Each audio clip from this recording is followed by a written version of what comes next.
የከተማው ጠባቂ አስታውሳለሁ። የተገናኘነው ከጥቂት ዓመታት በፊት የአድዋ ድል በዓል በሚከበርበት በዳግማዊ ምኒልክ ሐውልት አጠገብ ነበር። የቅዱስ ጊዮርጊስን ቅጽር ተደግፌ ከፊት ለፊት ያለውን አጀብና ግርግር በመመልከት ላይ ነበሩ። ራሳቸውም በነጭ ነጠላ ሸብ ያደረጉ፣ አናታቸው ላይ አንፋሩ የደፉ፣ ለምድ የለበሱ፣ ጋሻ ጦርና ባንዲራ የያዙ ድምተኞች ከፊት ለፊቴ እየተርመሰመሱ ያልፋሉ። ትክርሽ ኖርሺው በአባቶቻችን። ኤል ቻፖ ጉዝማን የእስር ቤቱ አርቲስት ለዛሬ ቀጠሮ የያዝንለት በዓለም ዙሪያ የሚተካከለው የለም ስለሚባለው የዕፅ አዘዋዋሪ ኤል ቻፖ ጉዝማን ልነግራችሁ ነው። ባለፈው ሳምንት ሜክሲኮዊው ኤል ቻፖ ጉዝማን ሜክሲኮኑና ጎረቤቶቿን አሜሪካ ጭምር በአደንዛዥ ዕፅ ንግድ አስቸግረዋቸው ዋና ታዳኛቸው አድርገውት እንደነበር፣ የሜክሲኮን ድንበር ከዓለም አደገኛና አስጨናቂ ቦታዎች እንዳደረጋቸው፣ በላውንቸርና በመትረየስ የቡድን መሳሪያ ጭምር የታጠቁ የራሱን ታጣቂዎች መልምሎ ያስቸግሩኛል ያላቸውን የሥራ ኃላፊዎች የጸጥታ ኃይሎችን ጭምር ያስገድል እንደነበረም ነግሬያቸዋለሁ። ሕገወጥ በሆነ መንገድ በዓመት $3 ቢሊዮን የተጣራ ትርፍ በማግኘቱ በታሰረበት ጊዜ ጭምር እንኳን ከሀብታሞቹ ተርታ የሚሰለፍ መሆኑን ፎርብስ መጽሔት አትሞለት እንደነበር አውርቻቸዋለሁ። ኤል ቻፖ በሱ ጊዜና ከሱ በፊት ከነበሩት ከነ እስኮባር ሌሎች አደንዛዥ ዕፅ አዘዋዋሪዎች ልቆ የሚታየው ሕገወጡን የንግድ የሚያዘዋውርበት ዘዴ መሆኑንም ጠቁሚያቸዋለሁ። ኤል ቻፖ እንደ ሌሎች ሁሉ መርከብ፣ ፈጣን ጀልባ፣ አውሮፕላን፣ መኪኖች የነበሩት ቢሆንም ዕፁን የሚያዘዋውረው በመሬት የውስጥ ለውስጥ በተቆፈረ መተላለፊያ መሆኑን ለዚሁ ተግባር የሰለጠነ መሐንዲሶችን ቀጥሮ በማሰራቱ ልዩና ለሚከታተሉት የማይጨበጥና የማይጋለጥ ሆኖ መቆየቱን አንስቼላችኋለሁ። ኤል ቻፖ ለ20 ዓመታት በሕገ ወጥ የዕፅ ንግድ በመቆየቱ ቢታሰርም በተደጋጋሚ ያመለጠ ለአሜሪካና ለሜክሲኮ የጎን ውጋት ሆኖባቸው እንደነበር አንስቼላችኋለሁ። ኤል ቻፖ ጥብቅ ከሚባሉ እስር ቤቶች 3 ጊዜ ለማምለጥ በመቻሉ እንደ ታምረኛ መቆጠሩን፣ የሚያመልጥባቸው ዘዴዎች ያልተለመዱና ከጠባቂዎቹ ዕውቀት በላይ በመሆናቸው ከቢንላደን ቀጥሎ እጅግ ተፈላጊ ወንጀለኛ ሆኖ መመዝገቡንም አስታውሻችኋለሁ። ከተደበቀበት አመልጦ አይጠረጠርብኝም ብሎ ባሰበው ሆቴል ከሚስቱ ጋር እየተዝናና በቀላሉ መያዙንና 20 ዓመት ተፈርዶበት እስር ቤት መግባቱን፣ ጠባቂዎቹን በገንዘብ እየደለለ እስር ቤቱን መዝናኛው አድርጎ ንግዱንም ለመምራት አለመቸገሩንም ነግሬያችሁ ነበር። በዛሬው ዝግጅቴ በጥብቅ ከታሰረባቸው የሜክሲኮ እስር ቤቶች እንዴት ማምለጥ እንደቻለ ልነግራችሁ ነው። የመንግስት ወታደሮች እንደከበቧት ረዳቱ ሲነግረው ኤል ቻፖ ሚስቱን ረዳቱንና ምግብ አብሳዩን አስከትሎ ወደ መታጠቢያ ቤት ገባ። በመታጠቢያ ቤት ባለው መስተዋት ጀርባ ከግንቡ ላይ የምትታይ ትንሽ ቀዳዳ በእስክርቢቶ ጫፍ ሲጫኗት የመታጠቢያ ግድግዳው ይከፈታል። በገንዳው ቲዩብ ወደ ታች መውረድ ደረጃና ተያይዞ የመሬት ውስጥ መተላለፊያ ተቆፍሯል።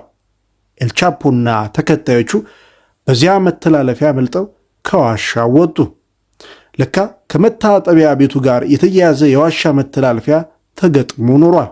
ወታደሮቹ መታጠቢያ ቤት ሲገቡ የሆነውን ተገነዘቡ። ያን ጊዜ ደግሞ ኤል ቻፖ ርቆ ሄዷል። ወታደሮች የሆነውን አለቆቻቸውን ሲያስተላልፉ ኤል ቻፖ ሊሄድበት ይችላል ያሏቸውን መንገዶች በሙሉ ተቆጣጠሯቸው። ኤል ቻፖ ከዋሻው እንደወጣ በተዘጋጀለት መኪና ሆኖ ሊጠረጠር አይችልም ወዳለው የቱሪስት መናኸሪያ በሆነው የባህር ዳርቻ መዝናኛ ሂዶ ማይናማር ሆቴል አልጋ ያዘ። ኤል ቻፖ ያ ቦታ የማይጠረጠር መሰለው እንጂ የመገናኛ መስመሩን መጥለፉን አልጠረጠረም።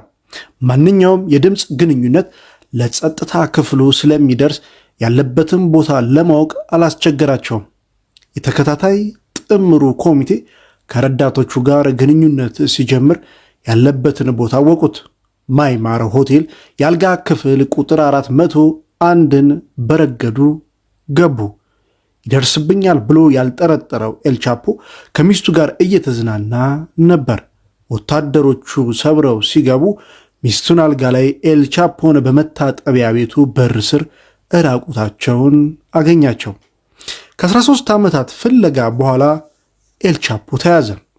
የግንኙነት ኔትወርኩን አሳልፎ በሰጠበት ባልደረባው ምክንያት በቁጥጥር ስር ውሎ ኤልቲፒኖ እስር ቤት ተወረወረ። የሜክሲኮ መንግስት በእፎይታ መንፈስ አገኘው የሚል መግለጫ ሰጠ። አሜሪካ እፎይ አለች። ኤልቲፒኖ እስር ቤት በሜክሲኮ ከፍተኛ ጥበቃ የሚደረግበት እስር ቤት ነው። ከከተማ ራቅ ብሎ አውላላ ሜዳ በሆነ እርሻ ላይ በኮንክሪት እጥፍ ግንብና በብረት አጥር ታጥሯል። በጉቦ እንዳይደለሉ ተብሎ በከፍተኛ ደሞዝ የተቀጠሩ ጠባቂዎች ሌት ተቀን ይቆጣጠራሉ። በብረት ለበስ መኪኖች ሆነው በተጠንቀቅ የሚጠብቁ ወታደሮች አነፍናፊ ውሻ ጭምር በከፍተኛ ንቃት ይጠብቃሉ። የአደንዛዥ ዕፅ አዘዋዋሪዎች አውሮፕላን ጭምር አላቸው በመሆኑ ለምን አለባት ጥቃት ቢደርስ ተብሎ የአየር መከላከያ ተጠምዶበታል። በጥቂት ሜትሮች ርቀት ወታደሮች ይዘዋወራሉ። በእያንዳንዱ ታሳሪ ክፍል በተገጠመ ካሜራ አማካኝነት እያንዳንዱ እንቅስቃሴ በኮምፒውተር የሚከታተሉ ባለሙያዎችም ተመድቦለታል። ኤልቻፖ ልማደኛና በከፍተኛ ደረጃ የሚፈለግ ወንጀለኛ ስለሆነ ልዩ ጥንቃቄ ተደርጎበታል። በመጸዳጃ ክፍል ውስጥ ካለው ከመቀመጫ ሳህን በስተቀር ሁሉም ነገር በካሜራ ስር ሆኗል። ያለበትን የሚጠቁም መሳሪያ ክንዱ ላይ ታስሮበታል። ከክፍሉም እንዲወጣ አይፈቀድለትም። ሞባይልም አያገኝም። ሊያገኙት የሚችሉት ሚስቱና ጠበቃው ብቻ ናቸው። ከውጭ ያሉትን ሰዎች የሚያገኘው በእነዚህ ሰዎች አማካኝነትም ነበር። 32 ዓመት የምትበልጣትና በአንድ ወቅት የቁንጅና ውድድር አሸናፊ የነበረችውን ሚስቱን ኤማ ኮርኖ የእርሱን መልእክት ለረዳቶቹ ታስተላልፋለች። ለአሜሪካ ተላልፎ የመሰጠቱ ድል ስላለ ኤልቻፖ እጅግ ተጨነቀ። ሰዎቹ ከዚህ እስር ቤት እንዲያወጡት ፈለገ። ግን እንዴት? ኤልቻፖ የቀድሞ የፖሊስ ጓደኛውን ዶማስ ላፔዝን አስታወሰ። ዳማስ ላፔዝ ከ13 ዓመታት በፊት ኤልቻፖን ከስር እንዲያመልጥ ረድተሃል ተብሎ ከስራ ተባሮ ስለነበር ገቢ አልነበረው። ላፔዝ የሚወደውን ዶላር አስታቅፎ በእርሱ ምትክ የቡድኑ መሪ እንዲሆን መደበው። ላፔዝ ተስማማ። የወንጀለኞች ጠባቂዎች ኃላፊ የነበረው ላፔዝ በአንድ ጊዜ በዓለም ትልቁ የወንጀለኛ ድርጅት አዛዥ ሆነ። ላፔዝ የእስር ቤቱን የሴኩሪቲ ሲስተም ስለሚያውቀው ለማምለጥ ለሚረዳው ዕቅድ አስፈላጊም ነበር። አሜሪካ ሳትቀድማቸው ለመቅደም የማስመለጥ ዕቅድ ነደፉ። ብቸኛው መፍትሄ የውስጥ ለውስጥ መተላለፊያ ዋሻ ቆፍሮ ኤልቻፖ ካለበት ክፍል መድረስ ነበረ። ከዚያ በፊት ያመለጡ እስረኞች ታሪክ የሚያሳየው ከውስጥ ወደ ውጭ መቆፈር ነበር። የኤልቻፖ ቡድን ግን ከውጭ ወደ ውስጥ ለመቆፈር አቀደ። ለስራቸው እንዲመቻቸው ከእስር ቤቱ ቅርብ የሆነ መሬት ግዥ ተከናወነ። በማይጠረጠር ሰው ስም ከገበሬ የገዙት መሬት ላይ ግንባታ ያላለቀ ቤት አለች። ከሰው ዓይን ለመከለል በቤቱ ውስጥ ቁፋሮም ተጀመረ። መተላለፊያ ወደ ውስጥ 10 ሜትር ተቆፍሮ በ1.5 ኪሎ ሜትር ርዝመት እስከ ኤልቻፖ ክፍል ይደርሳሉ። በውስጥ መተላለፊያ ቁፋሮ የተካኑት መሐንዲሶች ስራውን አጣደፉት። ግን አንድ ችግር ተደቀነ። ኤልቻፖ የታሰረበትን ክፍል ከመሬት ውስጥ ሆኖ እንዴት ማወቅ ይቻላል? ክፍሉ እንኳን ቢታወቅ ከካሜራ እይታ ነፃ የሆነችውን ትክክለኛ ቦታ ካልታወቀች ሊጋለጥ ይችላልና ስጋት ገባቸው። የዚህ መፍትሄ ኤልቻፖ አገኘ። የቦታ መጠቆሚያ ጂፒኤስ አስርገው እንዲያስገቡለት እና በዚያም መለየት እንደሚቻል ነገራቸው። መፍትሄውን በደስታ ተቀበሉት። ግን የጂፒኤስ መሳሪያ እንዴት ይገባል? ፍተሻው ጠንካራ ነው። በጉቦ የሚታሰብ አይደለም። ለዚህም ኤልቻፖ ፈጣን አእምሮን ተጠቀመበት። የጂፒኤስ መሳሪያውን በትንሽ ሆኖ በሰዓት ውስጥ እንዲገጠም ጠቆማቸው። ሰዓቱን በግልጽ ለማስገባት አደጋጅ አይሆንም። ጂፒኤስ የተገጠመለትን ሰዓት የሚስቱን በግልጽ ሰጠችው። ሰዓቱ የመጸዳጃ ሳህኑ ባለበት ቦታ ላይ ተቀመጠ። ያቺ ቦታ የተመረጠችው ከካሜራ እይታ ነፃ ስለነበረች ነው። ቁፋሮ በፍጥነት ተጀመረ። አፈሩ በተጎታች ጋሪ እየተጫነ ወደ ፍርስራሹ ቤት ይደፋል። አስፈላጊ መሳሪያዎች ሳይታዩ ይገባሉ። ኤልቻፖ ተላልፎ የመሰጠቱ ነገር ክፉኛ ስላሳሰበው ምነው ዘገያችሁ እያለ ይወተውታል። ስለዚህ በተቻለ ፍጥነት ቁፋሮው ተጠናቀቀ። በመሬት ውስጥ መተላለፊያ፣ የአየር ማስገቢያ፣ መብራት፣ ጄኔሬተር ካስፈለገ ተብሎ ሞተር ብስክሌት ጭምር ተዘጋጅቷል። ሐምሌ 10 ቀን 2007 ዓመተ ምህረት ደረሰ። ያን ዕለት ኤልቻፖ በክፍሉ ውስጥ ሲንቀሳቀስ በካሜራ ታይቷል። ተረጋግቶ ወደ መጸዳጃ ቦታ ሲሄድም አይተውታል፣ ግን አልተመለሰም። 20 ደቂቃ ሲቆይባቸው ጠባቂዎቹ ገብተው አዩት። ኤልቻፖ የለም። ደነገጡ። የበለጠ የደነገጡት የመጸዳጃ ሳህኑን ሲያነሱት የመሬት ውስጥ መተላለፊያ ዋሻ ሲያዩ ነው። ኤልቻፖ በድጋሜ አመልጧል። ለሁለተኛ ጊዜ በታሰረ በ5 ወሩ ባልተጠረጠረና ከዚያም በፊት ባልተደረገ ዘዴ ከታሰረበት አመለጠ። የሆነ ይሁን የቤቱ ሳይረን ጮኸ። ጠባቂዎች ተሯሯጡ። መኪኖች ተፈተለኩ። ውሾች ተለቀቁ። ግን ምንም ውጤት አልነበረውም። ኤልቻፖ በዚያ ሰዓት ከዋሻው ወጥቶ በቀረበለት መኪና ወደሚሄድበት ቦታ ሄዶ ተሰውሯል። የሜክሲኮ መንግስት ክፉኛ ደነገጠ። ከሳምንታት በፊት ወንጀለኛውን ይዘነዋል፣ ከመንግስት እጅ የሚያመልጥ የለም እንዳሉ ለህዝባቸው እንዳልፎከሩ ሁሉ ማምለጡን ሲሰሙ ተሸማቀቁ። አሜሪካ ገንዘብና የሰው ኃይል መድባ ያሳሰረችው ጠላቷ በማምለጡ ተበሳጨች። አሳልፋችሁ ብትሰጡ ይኖሮ ይህ ሁሉ አይደርስም ነበረ እያለች የሜክሲኮን መንግስት ወቀሰች። እንደ ኤልቻፖ ያለ ጉልቤ ወንጀለኛ ሲያመልጥ የበቀል እርምጃ ሊወስድ ይችላል ስለሚባል ብዙዎች ኃላፊዎችን አስጨነቀ። ስለዚህ የመንግስት መሪዎች፣ የፍትህ ኃላፊዎች ሁሉ ተጨነቁ። የኤልቻፖ ማምለጥ የእርሱን የማይደፈርና የማይገሰስ ጉልበትና አቅም እንደ ማሳያም ሆነ። ከዚያም በፊት 2 ጊዜ በከፍተኛ ጥንቃቄ የሚጠበቅ እስር ቤት ታስሮ ያመለጠ መኖሩ አይታወቅምና ኤልቻፖ ታምረኛ ሆኖ ታየ። የሜክሲኮ መንግስት ግን እጅግ አሳነሰው።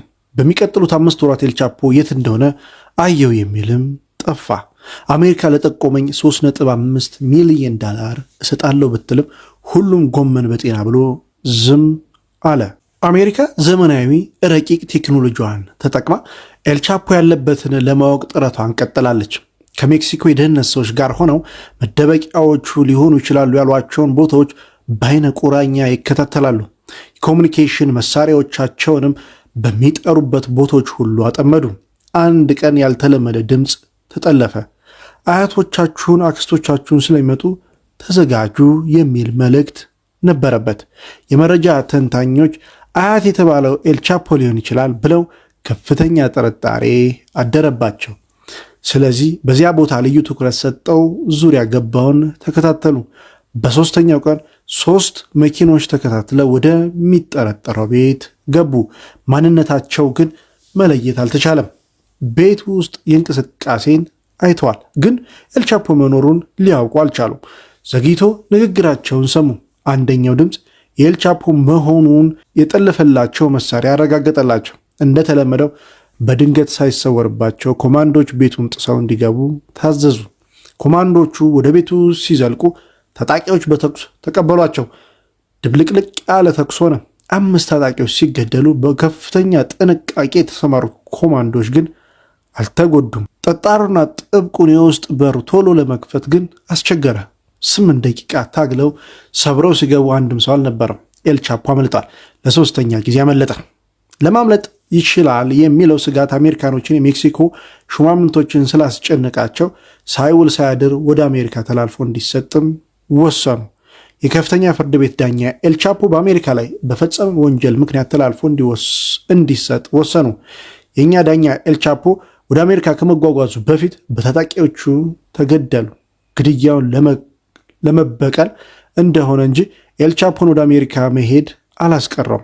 ኤልቻፖ በዝግ መኪና ተሳፍሮ ወደ አይሮፕላን ጣቢያ መሆኑ ወደ አሜሪካ ሲወስዱት ግልጽ አልሆነለትም። ኒውዮርክ ሲደርስ የት ነው ያለሁት ብሎ አሳሪውን ጠየቀው። ኒውዮርክ መሆኑን ሲነግረው ክፉኛ ደነገጠ። አይኑም እንባ ቀረረ።